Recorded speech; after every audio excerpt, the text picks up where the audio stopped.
Olá, olá, olá, bangueiros, bangos, banguetes, como é que vocês estão? Mais um BangaCast, o podcast nosso Banga Café, que é um afrocafé cultural.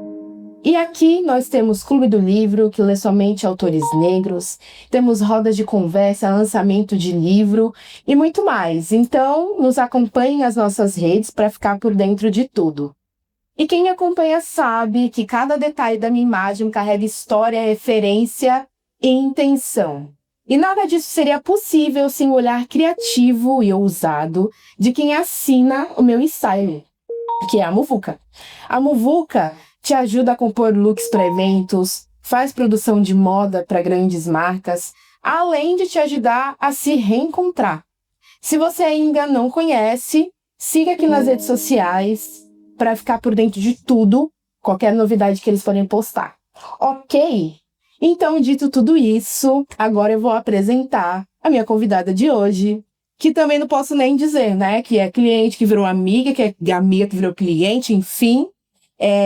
Estamos aqui com Tânia Regina, que vamos lá, vamos falar. Ela é povoada, ela é corpo território, ela é jornalista, ela é escritora. E ele é afrodescendente. E afrodescendente. Bem-vinda, amor. Ai, que delícia! Demorou pra me chamar, né? Demorou, mas estamos aí, porque a gata é jornalista, a gente tem que treinar um pouco, né, antes, pra poder, né, convidar as pessoas. Entendi. Então vamos lá, fazer a sua pergunta preferida?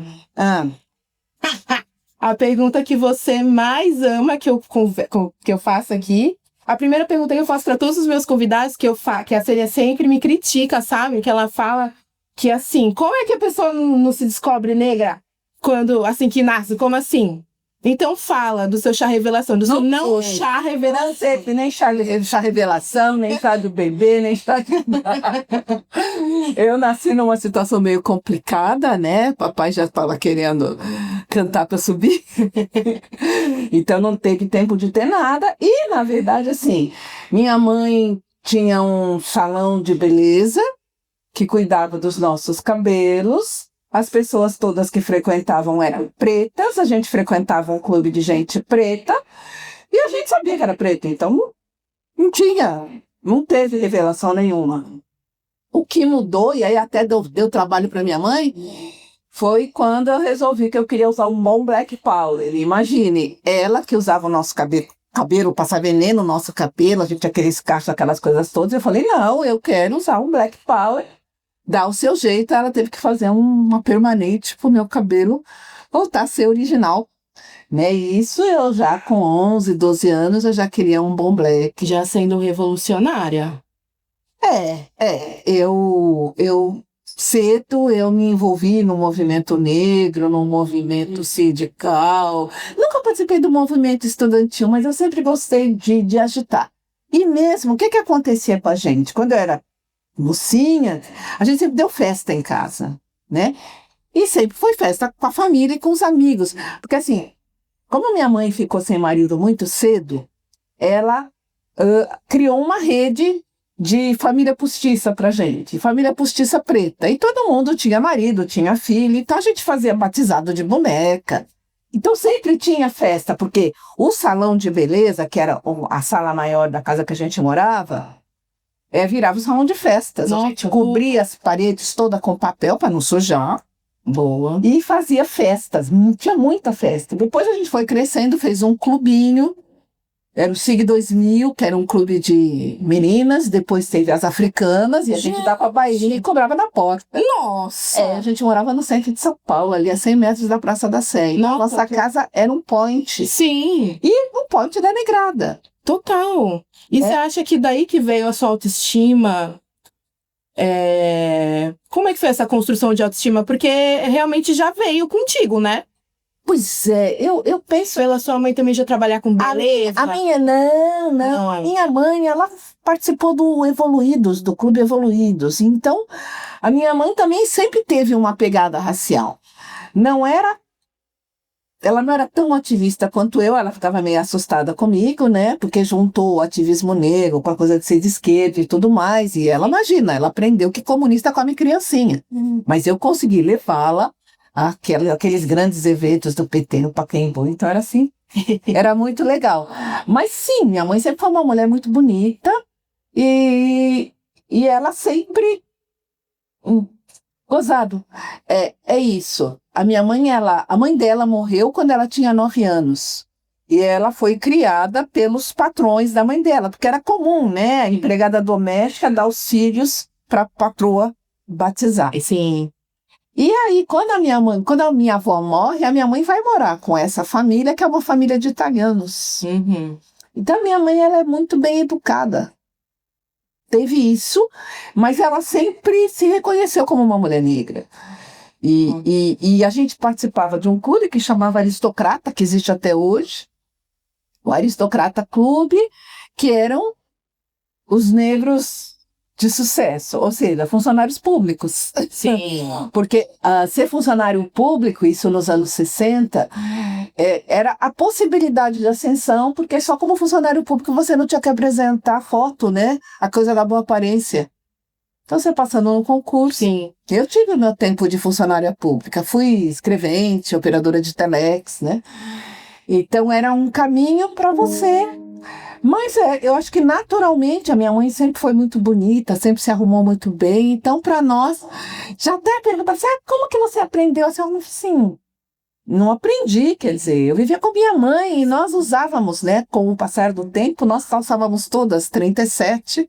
Nossa. E usávamos as roupas, e eu tenho roupa, minha mãe já está na ancestralidade há mais de 30 anos, e eu tenho roupas que a minha mãe fez para mim. E assim, mamãe fazia roupa pra gente, tirando a cortina da janela. E a gente queria ir na festa sempre com roupa nova, né? Porque, inclusive, lendo esse livro, que é do Clube do Livro, do Irmãs do Inhame, a Bell Hooks fala dessa coisa da gente se vestir. Isso pra gente sempre foi algo muito importante.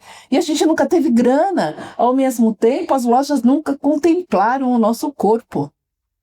E aí a minha mãe conseguia, sim, fazer coisas. Ela sempre foi muito prendada, coisa que eu não sou nas artes, assim. E a minha mãe tirava a cortina e fazia uma roupa bacana pra gente. Eu inventava moda, eu quero não sei o que lá, e ela fazia. Então, isso acho que veio naturalmente. Então, é por isso que me estranha essa coisa, quando eu me descobri negra, não teve isso aí. A gente tinha um grupinho que se chamava As Africanas. Olha isso. Né? Eu não consigo lembrar como é que foi que surgiu um grupo chamado As Africanas, mas... E a gente usava aquelas batas, acho que tinha a ver com Miriam Makeba, tinha a ver com pessoas daquela época, e também vinham umas companhias de balé africano.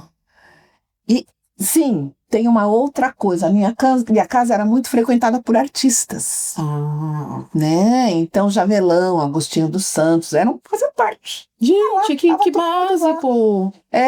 Então também, e a gente frequentava o Aristocrata, que era um clube de negros que recebia os artistas internacionais.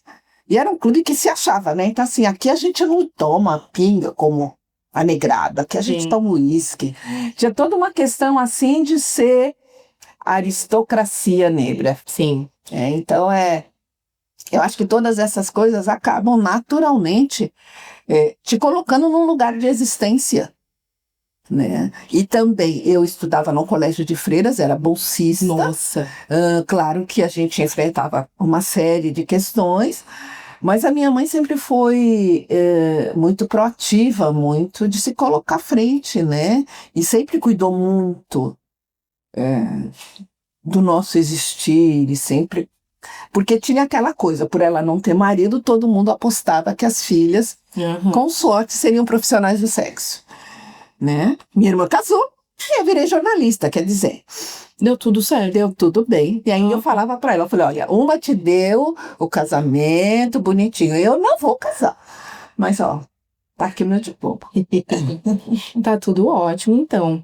E agora me fala, como é que era essa relação de vocês?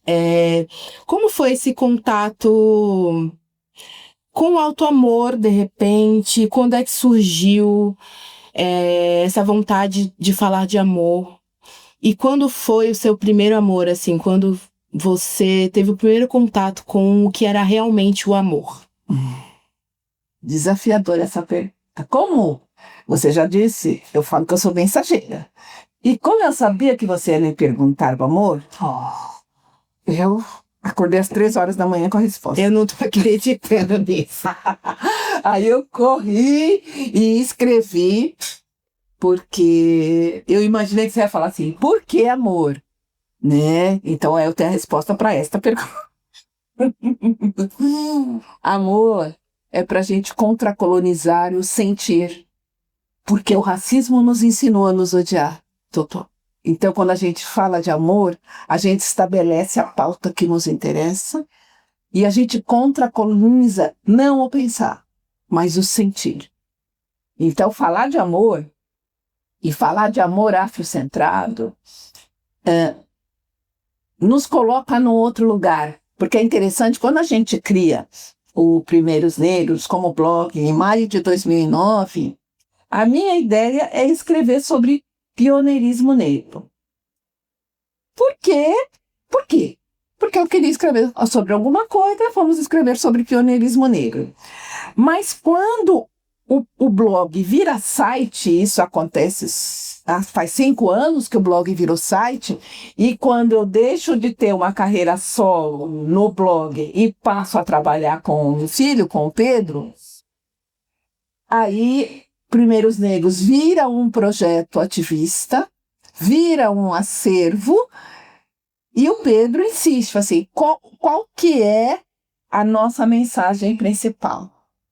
O foco é o pioneirismo negro. E por que o foco é o pioneirismo negro? É porque, por meio do pioneirismo negro, contando histórias de pessoas negras, é o primeiro café, o primeiro engenheiro, o primeiro professor de matemática, o primeiro doutorando, o primeiro a abrir uma barbearia.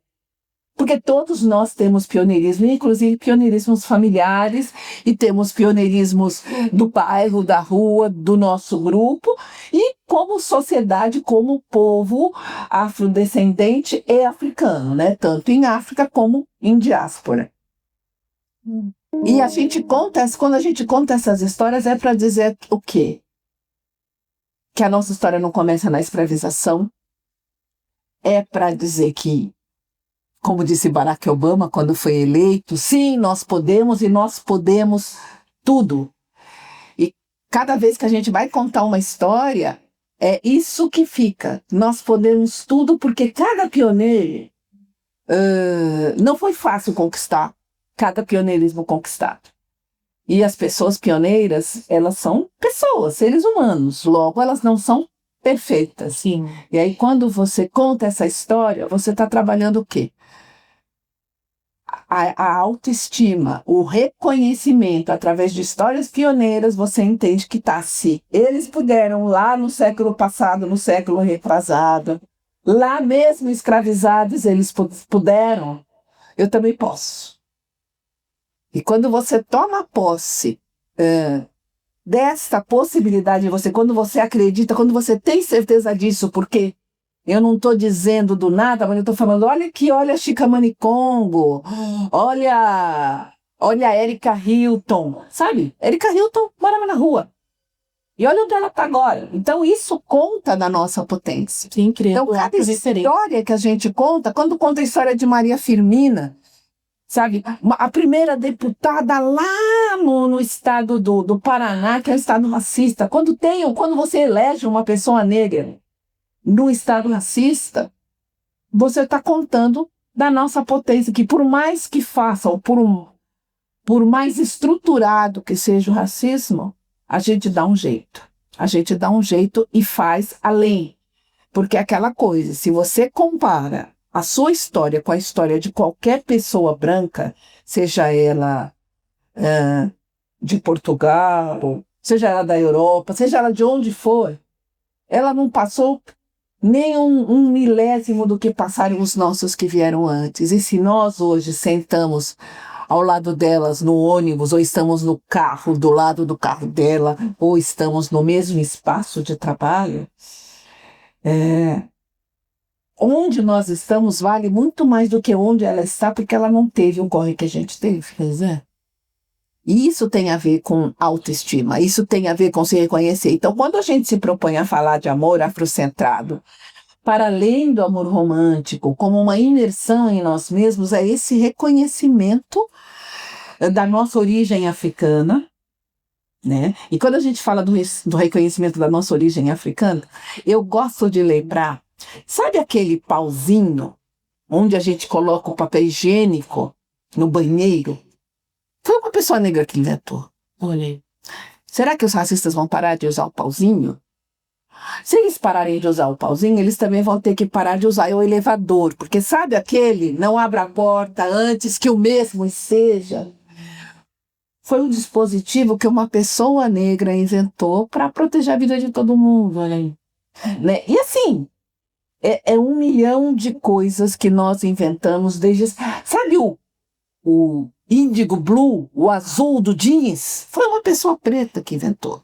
Sabe, então, os detalhes, 3D, carro automático, motor automático, é muita coisa e é desde cerveja, 3.000 anos antes da Era Comum.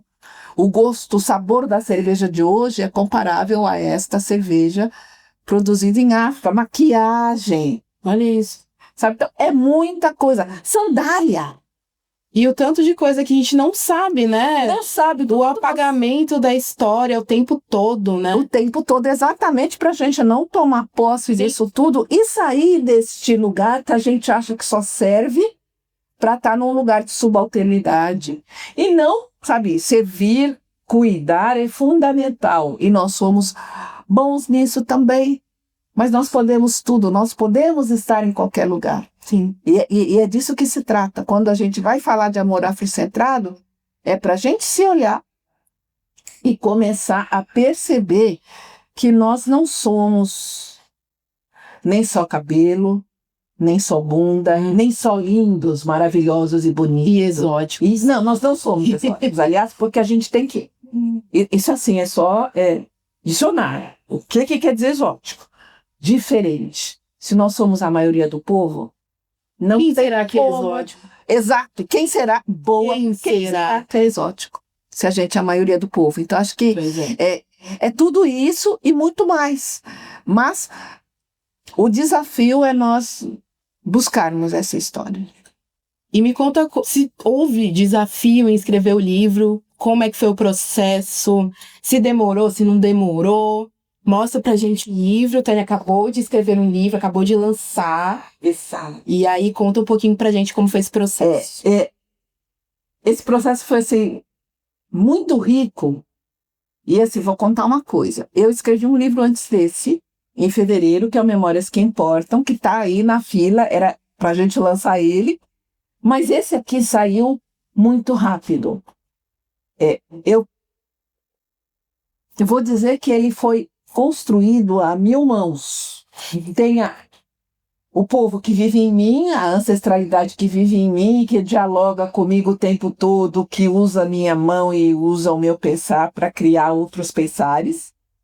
E nós começamos a fazer, nós fizemos até hoje 8 ou 9 círculos de pensares, onde a gente chama as pessoas, tanto no presencial como online, para pensar junto questões de autoestima, questões de pertencimento, até para a gente entender, por exemplo, o que vem antes. Você precisa ter autoestima para crescer ou você precisa crescer para construir a sua autoestima? E isso é para a gente refletir mesmo. E, por exemplo, num dos círculos que nós participamos, disseram assim, não, a gente precisa crescer, e depois, e aí a gente vai construir autoestima. Daí outra pessoa fala assim, não, acontece ao mesmo tempo. E o desafio, a pergunta que eu também deixo para cada um refletir, é se quando a gente cresce sem autoestima, será que a gente não se submete, não é um crescimento com muita dor? Porque já que a gente não se reconhece, o outro pode nos explorar, o outro pode... E a gente vai aceitar tudo porque o nosso foco é crescer. Sim. Bell Hooks chama a nossa atenção para uma coisa muito importante, que é abrir mão desse olhar capitalista. Será que a gente precisa mesmo ter, como ensina o Ocidente pra gente? Será que é essa mesmo a nossa pegada? Será que não existe um outro caminho da gente se realizar que não seja através da conta bancária? Sabe? Se realizar fazendo do nosso jeito e não do jeito que a sociedade racista propõe, exatamente para a gente não conseguir. É para a gente pensar nisso. Então, e quando a gente fala em autoestima, a gente está falando da estima que a gente tem pela gente mesmo. E aí, então, a questão é se perguntar qual o tamanho da estima que eu tenho por mim. Quanto eu me gosto. Eu me gosto? Que é uma outra coisa que no livro das Irmãs do Inhame, a Bell Hooks coloca, que para a gente se auto-recuperar, a gente tem que falar a verdade para a gente mesmo. Então, é se perguntar, eu me gosto? De verdade? Como é que eu percebo se eu me gosto? Eu me cuido? Mas eu me cuido como? Eu vou ao médico? Eu cuido da minha alimentação? Eu cuido dos calçados que eu uso para que os meus pés se sintam confortáveis? Eu cuido da minha visão? Será que eu me cuido mesmo? E quando a gente se propõe, quando a gente tem coragem de falar a verdade para a gente mesmo, a gente vai estar dando um passo a caminho do auto-amor. Eu, ainda ontem, conversando lá no nosso círculo, eu comparei o auto-amor com a árvore do baobá. O baobá é a maior árvore que existe, é um tronco tão grande que você não consegue abraçar sozinho, né? E aí eu fiz assim, uma viagem, né? Imaginei que as raízes do baobá é o autocuidado, é a autoestima, é a autoinvestigação, é o autoconhecimento, o autorreconhecimento, o autofortalecimento, a autoajuda, tudo que a gente puder fazer são as raízes que vão garantir este tronco e essa potência que é o baobá inteiro. E o baobá inteiro é o auto-amor. Então, são caminhos. A gente colocou como título do livro Autoestima, um caminho para o auto-amor. Porque a autoestima é o nosso foco dentro do Primeiros Neles. E auto-amor, que para nós é este amor afrocentrado, é amar quem nós somos a partir da nossa origem. E isso também, na minha cabeça, é contracolonizar a ideia do preto, do negro, é contracolonizar e contrapor-se ao colorismo, sabe, ao racismo científico que nos separa, né? Então, a minha pergunta sempre é o que nos une? Sim. E o que nos une é a nossa origem africana. E não importa se a minha origem africana é misturada com italiano, com japonês, com indígena. O que importa, o que nos une, é a nossa origem africana, seja ela uma gota de sangue, seja ela 1 litro de sangue. É isso. Você já respondeu várias perguntas que eu ia fazer, sabe? Que a pessoa não, né? Não para. Pouquinho, falou bem pouquinho. Fala. Então, a gente vai para as perguntas da plateia, louca. Porque a gente abriu uma caixinha de perguntas no nosso Instagram e algumas pessoas enviaram as perguntas. Pra gente dar um pitaco sobre, enfim, relacionamento, enfim, sobre algumas dúvidas que queriam que a gente falasse sobre. Então a gente vai falar agora. Preparada? Não sei. Eu acho que tá tranquilo. Até onde vai a individualidade dentro da entidade casal? Olha, eu acho que a melhor resposta está no livro O Espírito da Intimidade, da Sobonfu Somé, né? Mas lá, inclusive, ela fala desta coisa que, na tribo, existe um momento em que as pessoas do sexo feminino vivenciam ser do sexo masculino e as pessoas do sexo masculino vivenciam ser do sexo feminino. Para que, quando a gente falar, se eu fosse você, Você não vai falar para um homem, se eu fosse você, sem fazer essa rotação e se colocar lá. Se eu fosse você, homem, vivendo nesta sociedade que a gente vive, com esse histórico, eu faria isso. Então, eu acho que... Eu não acho. Eu penso, na minha cabeça, a individualidade, nós vivemos no coletivo. Sobonfu Somé, nesse livro, O Espírito da Intimidade, também fala o seguinte, que um casal não dá conta da relação. Por isso a importância da família. E eu li num livro, Casamenteira, acho, que existem algumas comunidades em que quando um casal se casa, as pessoas investem dinheiro. E na primeira noite, o casal abre os envelopes e faz a lista dos dinheiros de quanto as pessoas investiram na relação dos dois. Né? Por quê? Porque um casal sozinho não dá conta. Quando o casal está com problema, o casal tem que abrir para a aldeia ajudar a resolver. Para o coletivo, né? Para o coletivo, para a comunidade. Então, é uma outra maneira de estar na vida. Não é você, sabe, você casa, você sai da casa da família, você vai para o seu apartamento, e aquilo é seu, e em conversa de marido e mulher não se mete a colher.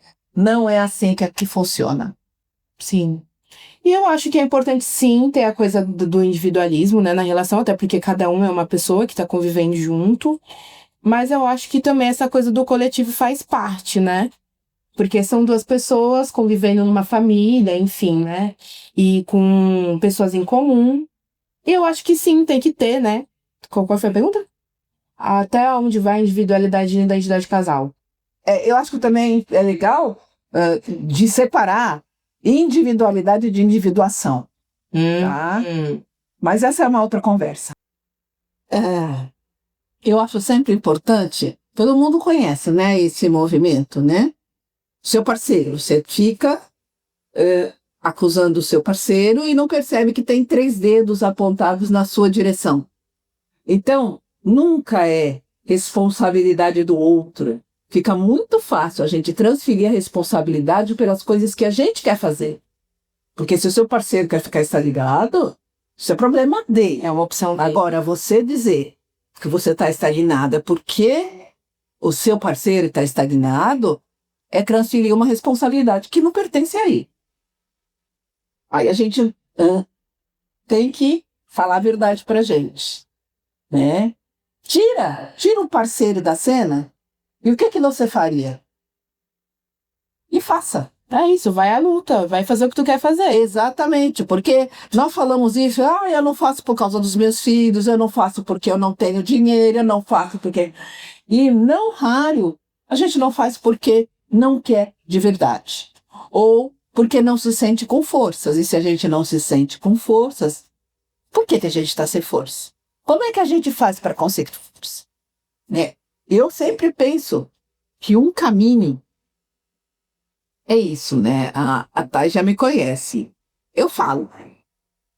Eu sou uma tagarela, mas eu não sou só uma tagarela das coisas ligadas ao nosso povo. Eu sou uma tagarela da minha própria vida, das minhas próprias questões. Então, eu escancaro, apesar de fazer terapia, também falo para terapeuta, mas eu escancaro porque eu adoro aquele livro A Terra Dá, A Terra Quer, do Nego Bispo, né, que é a quilombola lá do Piauí, que a gente compreende como um filósofo, e ele fala da confluência, ele fala da necessidade de nós ouvirmos, termos uma escuta ativa, termos uma fala intencional, para que no encontro com o outro, a gente saia maior, sem deixar de ser a gente mesmo. Sim. Então, quando a gente fala a verdade, mas a verdade é verdadeira, né? Nós temos essa possibilidade de perceber o que está faltando em nós, o que a gente não está olhando. Agora, se a gente fica com tudo só na cabeça da gente, só no coração da gente... Aliás, tem uma outra coisa que eu acho assim, muito importante, Thay. O Ocidente nos ensinou, penso, logo existo. E as filosofias africanas nos ensinam, sinto, logo coexisto. E é importante a gente pensar que antes de ir para a cabeça, acontece no coração. A gente sente primeiro.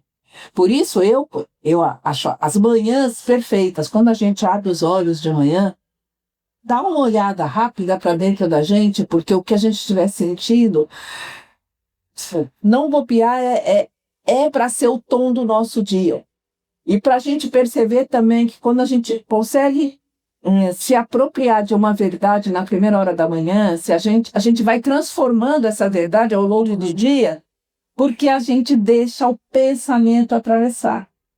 E é no sentir que nós resolvemos, porque o nosso olhar africano para o existir é um existir de cosmopercepção. A filosofia Ubuntu, que diz eu sou porque nós somos, ela não está se referindo eu sou porque todo o povo preto é, não. Eu sou porque todos os seres viventes são. Se a filosofia Ubuntu funcionasse no Brasil, por exemplo, no Brasil não, no mundo, né, nós não teríamos problemas com as mudanças climáticas. Porque eu só existo porque a natureza é. Sem a natureza, não há possibilidade de vir de mim. A natureza não é meio. Então, a minha cosmopercepção, o meu sentir, a minha coexistência, ela passa pela existência de todos os seres viventes. Tá? Então, vem de um outro lugar. E é esse o lugar que vai nos ajudar a crescer, nos olhar com esse outro olhar, que é um olhar mais acolhedor, menos cobrador, menos crítico. É um olhar para nós sabermos quem somos e não o que é certo e o que é errado. Até porque também o olhar africano, ele não é dual, não é certo e errado, preto e branco, bom e mal, não. Entre o preto e o branco existe uma gama de cores, sim. E entre tudo, entre o certo e errado, existe o meio certo, 50% certo, 10% errado, existe um monte de coisa. Então, quanto mais a gente amplia o olhar, maiores as nossas possibilidades de existência afrocentrada, ou seja, de uma existência que respeita o nosso existir de origem africana, que é completamente diferente do pensar ocidental, que é primeiro eu, depois eu, individual, de não compartilhamento, de não coexistência. É isso, eu acho que é um convite para olhar para si, entender o que precisa ser feito e fazer, e aí se o parceiro quiser ficar onde está, escolha do parceiro. Escolha do parceiro. E isso não quer dizer que seja errado ele também não querer. Cada um tem a sua jogada. Exatamente. Né? E outro dos nossos desafios é aprender a respeitar a escolha do outro. Sim. Né? Nós gostamos de usar a palavra discordo. E quando a gente discorda, quer dizer que a gente não concorda com o coração. E o nosso desafio é dizer assim, olha, eu penso diferente. Só isso. E respeitar o pensar do outro. Porque também a gente aprende, e aqui no nosso livro tem o mito do espelho da verdade, a gente aprende que a verdade inteira é a soma dos nossos pontos de vista. Então não vale desqualificar o pensar de Leirei. Respeitar o pensamento do outro é fundamental para o bem viver, para o nosso bem viver, né? E aí, vamos à próxima pergunta. Quando é hora de lutar por um relacionamento e quando é hora de deixar ir?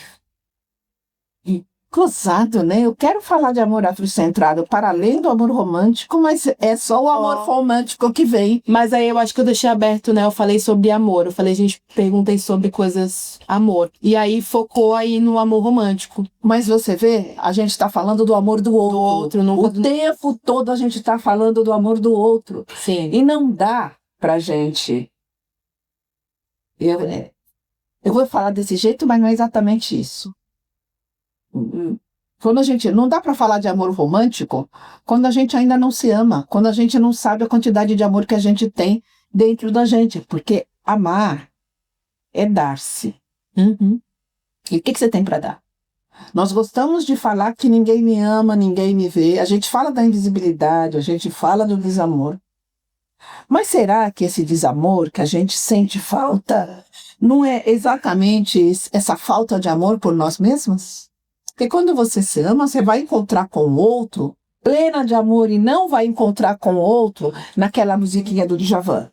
Vem me fazer feliz porque eu te amo, né? Uma das coisas que eu aprendi ao longo da vida é que o meu amor é meu. E eu posso dar para você, posso dar para ele, posso dar para quem eu quiser.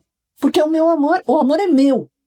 E eu estou dizendo que eu tenho amor em mim para você. Não é que eu estou colocando num bonito pacote com um laço vermelho e olha, tá o meu amor. Não, o meu amor é meu. E eu compartilho do meu amor, do amor que existe dentro de mim com você. E isso, se não é assim, não é a hora, e não é a hora de deixar ir ou de ficar, né? É a hora de entender quanto de amor existe dentro de você. Para você dar pro outro. Para você dar pro outro. E o outro vai fazer essa mesma pergunta. Porque, na verdade, quando a gente fala em relação amorosa, a gente fala de um quantum de amor que as pessoas têm e que esse quantum de amor vai permitir que eles tenham uma vida juntos, porque os dois vão estar com esse quantum de amor. Agora, se você não tem amor nenhum por você mesmo, o que você dá na relação? Quando você acha que você é feliz porque você está com o outro, assim, o outro sempre vai ser acréscimo de felicidade. E quando não tiver o outro, né? Como é que faz? Quando não tiver o outro, você tem que estar plena. Pois é. E aí você não vai sentir falta. Você pode sentir falta de um toque, de uma coisa, mas você vai se sentir inteira. Porque até aquela ideia, não existe coração partido. A gente gosta muito dessas imagens de coração partido, né? Não existe coração partido. O coração vai ser sempre inteiro. Não é por acaso que tem um adinkra, né, o akoma, que é o coração, e está sempre inteiro. Essa ideia de coração partido, coração sangrando, coração com um esparadrapo, isso é mídia, isso é o Ocidente transformando coisas espirituais em coisas vendáveis. Sim. Sabe? Foi assim, surge o Dia dos Namorados para quê? Para vender. Para vender presente. Quando, na verdade, se você ama, você dá amor todo dia, não vai dar amor só no Dia dos Namorados. A gente, de repente, Dia dos Namorados é dia de dar amor. Não, Dia dos Namorados eu não tenho ninguém. E daí? Não é disso que se trata. E eu acho que talvez, eu penso que o nosso maior desafio é exatamente o amor afrocentrado, esse amor por nós. Porque quando você se ama, você vai para a vida vestida de amor. E não vestida de raiva, né? Não vestida de dedo e rixa apontando as pessoas porque ele não me quer, porque ele não me quer, porque ela não me quer. Não é disso que se trata. Quer dizer, como que você vai com raiva para o mundo e quer receber amor de volta? Sim. O amor é como um imã. E quando esse amor é multiplicado, não é mesmo? A nossa última pergunta é sobre isso. Tem uma pessoa dizendo que a companheira propôs abrir a relação, que é monogâmica, e essa pessoa está sem saber o que fazer. Eu amo. Como é que a gente dá um conselho para essa pessoa? Eu não ousaria. Acho que a gente pode pensar junto, porque a vida inteira, homens e mulheres tiveram relações não monogâmicas, mas oficialmente monogâmicas. Mas a vida inteira foi assim. Né?